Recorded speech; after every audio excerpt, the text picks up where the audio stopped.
25 minutes against Guinea in Spain in the first of those two games. Arango back to goal! Oh! Chicho! From a blind spot! How? Catch at 8:30 Eastern Time here on MLS Season Pass. Gomez, hit of a handball, penalty! Record versus Roman Bürki, one of the best. Chicho!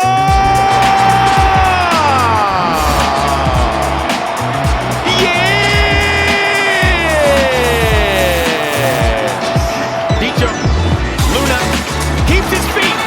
Luna, Arango!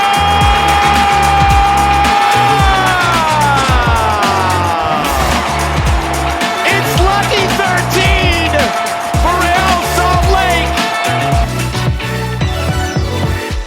Hello everyone and welcome to this week's episode of RSL Ranks. Now, this week I have something exciting for you all. We have a new segment, which this new segment we will be doing at the first of the episode, and it will be called 3 Takeaways. So it will just be 3 takeaways from the game at the weekend. And this week it is the St. Louis game, the wonderful 3-1 win. St. Louis scored in the 3rd minute, Indiana Vassilev, and then we had a Chicho Arango second half hat trick. Magic. It was incredible. I had the wonderful opportunity to watch the game. It was a super fun one to watch, and there were 3 things that I noticed, good and bad. So let's get right into that. So my third most important takeaway from the St. Louis game is that I think we need Chicho at the 9. Like, he was incredible at the 10. He was really good at it, and I know a lot of fans are high on that, and they want him at the 9. My personal opinion, though, we have 10s and we don't have 9s that are good enough to be starting. Like, Julio, he's not quite good enough for me. He can't go a full 90. He's always offsides. He's getting injured. He's just not reliable enough. He's also more of a winger. He's not even number 9. So we need Chicho at the 9. He is an incredible finisher, and we saw that in this game. He produced moments of magic, put away the penalty. Really, really well taken penalty, actually. Like, the other 2 goals will get all the highlights, but that penalty was very well taken to send Bürki the wrong way. And I think we have Matt Crooks, we have Diego Luna. They are natural 10s. We don't have natural 9s that we can be playing instead of Chicho. So I get that this was, not everyone was available, and I'm fine with that. But when we have everyone available, we need Chicho at the 9. I know lots of people are talking about we need to bring him back to the 10, but we have Fidel Barajas as well. Not only Luna and Crooks, we have Fidel. So we have so much depth at the 10, and we only have 2 players at the 9. So I think Chicho, he will be starting every single game, and the 9 is where I would like to see him. Now, my second takeaway, this is more of a negative one. Our set pieces were not good enough. It's the delivery that really does it for me. We did not have great delivery. I know Pablo Ruiz is out. That is massive for our set pieces. One thing that I've noticed is Matt Crooks, 6'4", if you remember, he hasn't gotten like a single set piece sent towards him. They've always been going towards Glad and Chicho and Vera. I haven't even seen it go towards Crooks, and I was really excited about him being 6'4" when he came in. But we need to use that. Maybe the delivery will be better with Luna. He wasn't starting in this game, so it was Hidalgo and it was Vera on the right side. It was Vera on the left side. It was Hidalgo. And we were taking a few too many short corners as well. I've never been a fan of the short corners that we've taken in the past, and I just think we need to whip it in there. We have a lot of incredible aerial threats. Matt Crooks, Justin Glad, Chicho Arango, Brian Vera. We were one of the best set-piece teams in the league last year, and we haven't been dangerous at all besides the one Brian Vera chance in Miami. So set pieces we need to figure out. Direct free kicks as well, missing Pablo Ruiz. That is huge. But Vera is solid. Chicho is solid at those. Luna can take a good free kick. We have players that are good enough. In this game, though, no Luna, which was definitely a big blow towards that. But I really thought that our set-piece delivery just wasn't good enough. St. Louis gave us an endless amount of set pieces, and we needed to capitalize on at least one of those. Now, my last takeaway, and this is why I believe we won the game. It's because talent wins games. We have a talented roster, particularly in the attack. You saw that with the quality that Chicho produced, but as well when Luna and Gomez came on as subs, that's when we really turned it on and kicked into second gear. We were incredible. We looked unbeatable. The first half, we had so much possession and we weren't doing much with it. We weren't creating chances. We didn't have the talent on the field to do that. I know Chicho can do that, but then if Chicho's doing that, who's going to finish the play? There's like Julio's always offside. It's so annoying. I like Julio as a player. I think he's a great super sub, but he's always offsides, and that just irks me. So we have more talent than St. Louis. I'm just going to say, I know they were missing Edward Leuven, which that's a big miss for them, but they had chances as well, and they only put away one of them, it was a great goal, credit to them, but they didn't have quite as much possession. I know their style of play doesn't use that, but I honestly think they've kind of hit the ceiling of where their pressing style of play can go. Our ceiling is endless, honestly, because we're a possession team. Possession based teams, those are the teams like the Man Cities of the world that can just dominate a game. And we saw that once Luna and Gomez came on in the second half. Chicho had some brilliance in that game. It was incredible. His first goal, especially, so good. The second goal, Luna's assist, was amazing. And Chicho is one of the best strikers in the league. He could compete to win the Golden Boot this year. His penalty, I already talked about earlier, it was amazing. Like Chicho, I can't tell you how much of an important signing that was. That was so good from the front office to get him in for only 6 million, such a quality striker, and to get him to want to come to Salt Lake City. That's not what you expect from a name even as big as Chicho. And we got him, and I'm so glad he's here. I hope he stays for many, many more years. And this season, I could really see being a successful season. All right, well, I hope you enjoyed this first segment. 3 takeaways from the game, just a bit of a shorter one. We're going to get to the main ranking now, which is ranking teams I hate. So it's rivalries, how much I hate them.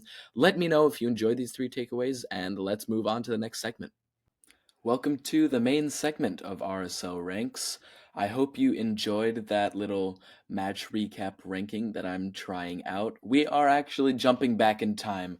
I'm recording this on Thursday, March 28th, so the St. Louis game has not happened for me yet, hoping that we won, but we will see. Today, the ranking is ranking Western Conference teams by how big of a rivalry we have with them or how much I dislike them. I'm not exactly sure what I would like to call it, but basically we'll be going from 13 to 1, ranking every Western Conference team by how much I dislike them, how much the fan base dislikes them. Now, this is more recent than historical. It's this current moment in time, how much I dislike them. So definitely recency bias will come into effect here. If there have been recent heated matches, then that will affect my ranking. But hopefully you all will agree with me. If you don't, I don't really care that much. Let me know. I'm interested to hear all of your opinions. Now, I will say that if you like any of these teams, you're not a real RSL fan. I'm sorry. You can't like any of these Western Conference teams and actually be an RSL fan.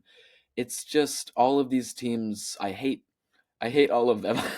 I have to say, I really do. But there are some more than others for sure. So let's get into the list starting at the bottom with number 13. This is where I have put the Vancouver Whitecaps. Now, we've played them 32 times, and the results have been pretty balanced 14 wins, 5 draws, and 13 losses. There have been 8 red cards, and a few notable things. They did take Damir Kreilach, which I'm honestly more sad about than mad about. I'm not super mad at them for doing that. Um, but it's sad to see him playing for Vancouver. They also took Sergio Cordova last year, but I don't really care about that because he was pretty bad for them. I'm kind of glad we signed Chicho instead of keeping him. But really, we've had no major high stakes games. Vancouver's always been there. Of course, I dislike them more than pretty much all of the Eastern Conference teams. But to be honest, I don't think there's much that would make me dislike Vancouver too much. I don't like Ryan Gauld that much, but that's just because he's good. Like, Vancouver is fine. I don't care too much. All right, number 12, second from bottom. This is where I have the San Jose Earthquakes. We have played them 42 times, and we have 15 wins, 12 draws, and 16 losses. So slightly tilted in their favor, which is a bit surprising, but it's mostly balanced. One memorable game that I have was the Rubio Rubin bicycle kick game, if you all remember that. He scored a bicycle kick in the first half. We couldn't get a second, and then Chris Wondolowski came off the bench and scored 2 goals in stoppage time, and we lost. Of course, that's just the RSO way. But in our history, we've had 11 red cards.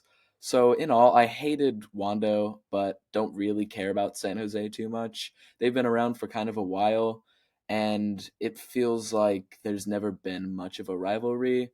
I think their fan base isn't great, and I guess that's an opinion I have on them. I don't have very many opinions on San Jose, to be honest. So that's why they sit in 12th for me. All right, now in 11th, we have a bit of a newer team. I've gone with Minnesota United. We've played 17 games against them, won 3, drawn 8, lost 6. So definitely the results are in their favor. And especially in our first 10 games, we only won once, which is wild. Um, David Ochoa punting the ball into the Wonder Wall. That's a memorable one for Minnesota. They definitely got pretty heated about that. That was when I decided that I loved David Ochoa, and I was so glad we had him in that moment. Honestly, really too bad he didn't pan out, but that was a really fun moment. We've had no high stakes games with them, no playoff matches against them, but they've been annoying for sure. They've definitely had players that I dislike. They've beat us quite a lot of times, actually. So I definitely dislike Minnesota quite a bit, definitely more than San Jose and Vancouver, but they haven't had enough high stakes games for me to really hate them. All right, now in 10th spot, I have FC Dallas, formerly the Dallas Burn. We have played them 52 times, 14 wins, 12 draws, 26 losses. So definitely tilted in their favor. Recently, I feel like we've been all right against them. I don't think it's been that bad. They did knock us out of the 2010 playoffs. Besides that, no other high stakes games. There have been 7 red cards, and I just don't feel like they have a big enough fan base for me to dislike them. I think Dallas, I've always like they've always been there. We've always been competing with them in the standings, it feels like. But there haven't been any particular matches when I really hated them. I don't really like Jesus Ferreira, but that's probably just because he has a mullet. So FC Dallas, they're in 10th for me. That's about all I can say about them. All right, now in ninth, this one might be a bit surprising, but I've put the LA Galaxy. We've played them 60 times, 21 wins, 14 draws, and 25 losses. So, really, I thought this would be more tilted in their favor, but I guess of late we've been a lot better than them. The Galaxy, historically, we've had a lot of high leverage, high stakes matches against them. But like I said, this list is current moment in time. And right now, I don't hate the Galaxy because I love watching them. I think they're a very entertaining team, and we haven't had any high stakes matches against them recently. But we did beat them in PKs in the 2009 MLS Cup final, of course. We knocked them out of the 2013 playoffs as well. They blew us out 5-0 in the 2014 playoffs. A few memorable matches against them. We lost 5-2 in 2016, and then we won 6-2 in 2017 and 2018. We also knocked them out of the Open Cup last year, and surprisingly, we played 60 matches and there have only been 4 red cards, which was a really surprising stat for me to discover. But the Galaxy, I definitely did hate them a few years ago, and they used to be one of our biggest rivals. Recently, though, like, I can't think of a match that has really, really made me hate them. Definitely a lot of playoff appearances. They haven't done enough to make them drop anywhere further down the list. But all these upcoming teams that I'm going to say, we've had recent matches where I've been really, really angry and mad, and I just don't like those teams. All right, now in eighth, I've got Austin FC. So definitely a new team. I believe they came into the league in 2021. So we've only played 7 matches against them, 3 wins, 1 draw, 3 losses. So very balanced. They knocked us out in the 2022 playoffs. That was the famous Rubio Rubin's second yellow card. There have been 3 red cards out of 7 matches. So that's quite a lot, to be honest. And then one thing I'll say about Austin is their fan base definitely bugs a lot of RSL fans, or even just MLS fans in general. Particularly, what I'm thinking of was when they got second in the West 2022, and they gloated about that. Also, when they beat us that year in the playoffs, they went crazy about how good they were, and then lo and behold, the next year proved that that was a bit of a fluke. They probably should have finished more like borderline playoffs than second in the West.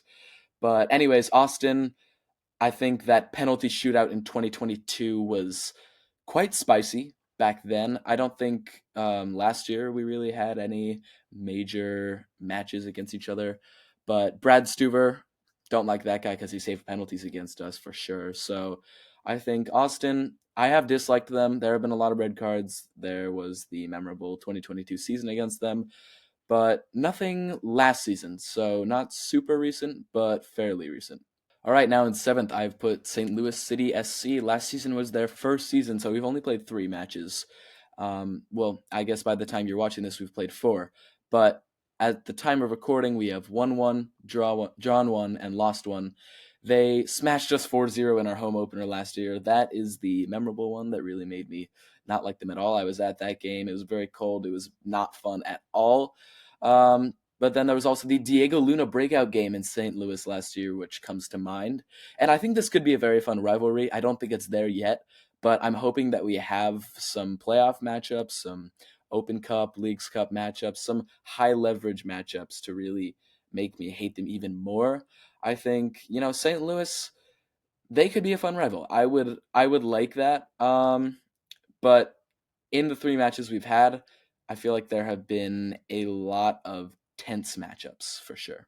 All right, now in sixth spot, I think this could come as a surprise as well. I've gone with Sporting Kansas City. We've played 46 times, won 17, drawn 13, and lost 16. Now, Kansas City over the years has been one of our main rivals. I think recently we haven't had many major matchups. They did beat us in MLS Cup Final 2013. That was the peak of the rivalry, I would say. They beat us in the 2018 MLS playoffs, which was a bit forgettable. We beat them in the last second on decision day in 2021 that sent us to the playoffs. We knocked them out of the 2021 playoffs as well. And then the big thing with Kansas City is there was a fabled preseason match with a huge fight that broke out, lots of red cards. I don't know all the details of it, but I know that's what really sparked the rivalry. In our history, we've had 11 red cards with them. But I do think St. Louis maybe kind of took the rivalry away. That's their main rival now. I think Kansas City and St. Louis, that's a big rivalry. RSL kind of, drifting into the background on that one. I'm not sure Kansas City is too much of a rival for us now. I mean, they could come back and become a rival for sure. But sixth spot, I think, is pretty fair. All right, now in fifth spot, I've gone with the Portland Timbers. We played 41 matches, won 15, drawn 10, and lost 16. In 2017, we had a memorable 4-1 away win that had 3 red cards in it. We knocked them out of the 2019 playoffs. They knocked us out of the 2021 playoffs. We knocked them out of the Open Cup last year in a great win. There have been 12 red cards in our history. And one more thing to note is that they did take Nat Borchers and Ned Grabovoy from us. I'm not too mad about that, to be honest. Pick up good players when you can, but they were solid players for us and some of the best players in our history. So that wasn't great to see them in Portland uniforms. But all in all, that 2021 season was really when I was hating Portland the most. I think recently, since then, there haven't been a ton of matches that I've hated them, but they've got some players that get under my skin for sure. Definitely Diego Chara, Sebastian Blanco. Oh my gosh, hated that guy. Diego Valeri, I didn't hate him. I like him as a person, but he was a great player, so that didn't make me like him. And there have been a lot of red cards. 12 is a lot in 41 matches. So there have been a couple of tense matches with Portland, and I think fifth position is pretty fair for me. All right, fourth spot, the Colorado Rapids. Played 59 matches against them, won 30, drawn 13, lost 16. So I think it's fair to say that our Rocky Mountain Cup rival we have dominated. It has not been much of a contest, particularly in recent years. Kind of hoping they get better so that we can have a real rivalry. It looked like it maybe in the offseason, maybe they would be a little bit better, but I don't know. They haven't started the season particularly well. A few memorable matches. The 5-0 loss in 2020, I actually completely forgot about that. But looking back at the matches, I was like, oh, yeah, we lost 5-0 to them. That was wild. But we've only lost 3 of our last 19 matches against them.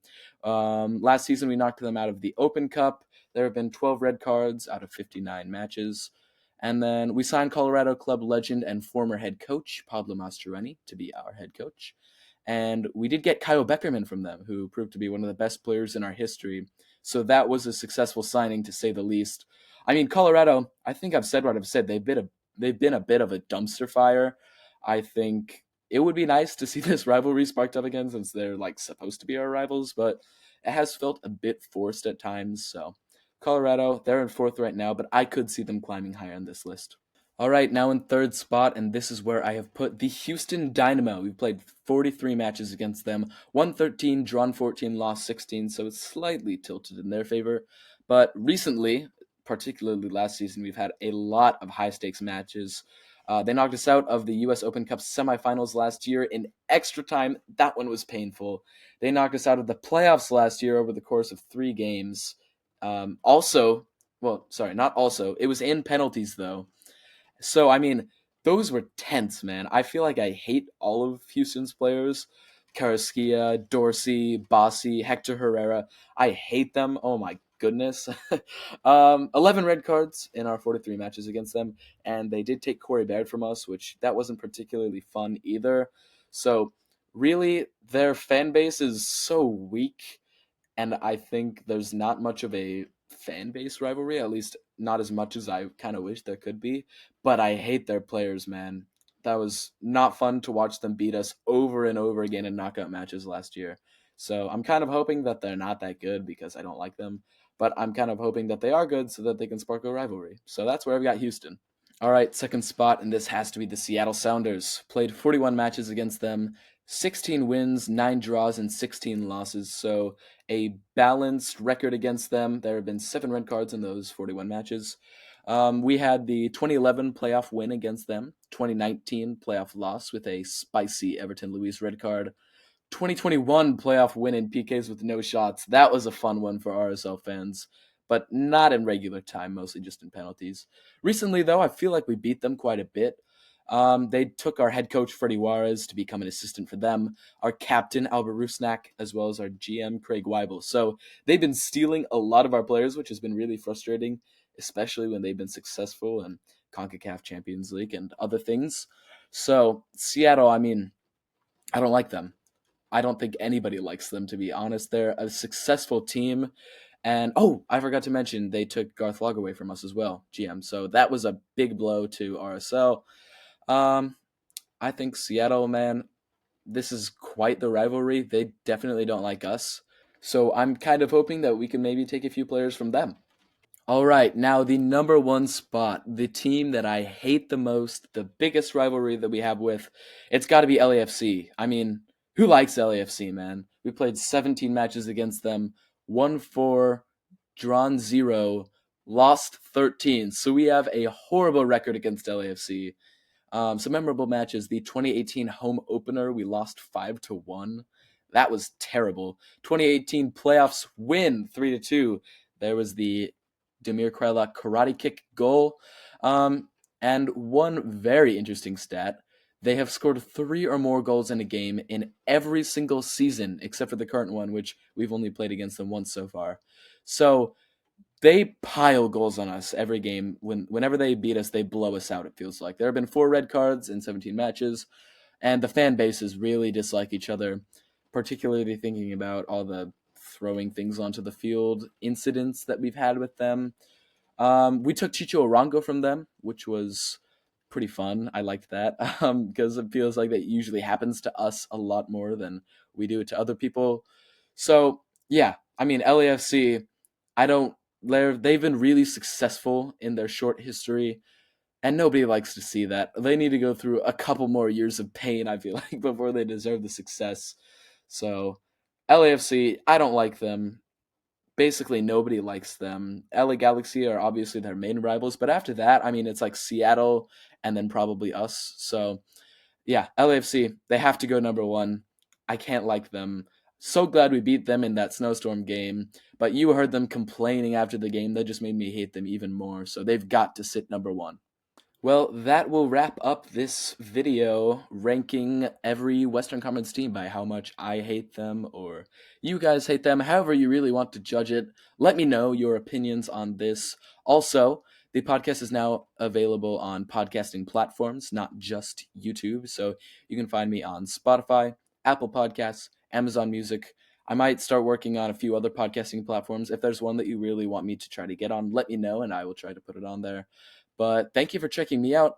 You can go back and watch some of my previous videos, and I will see you next week. Let's go RSL.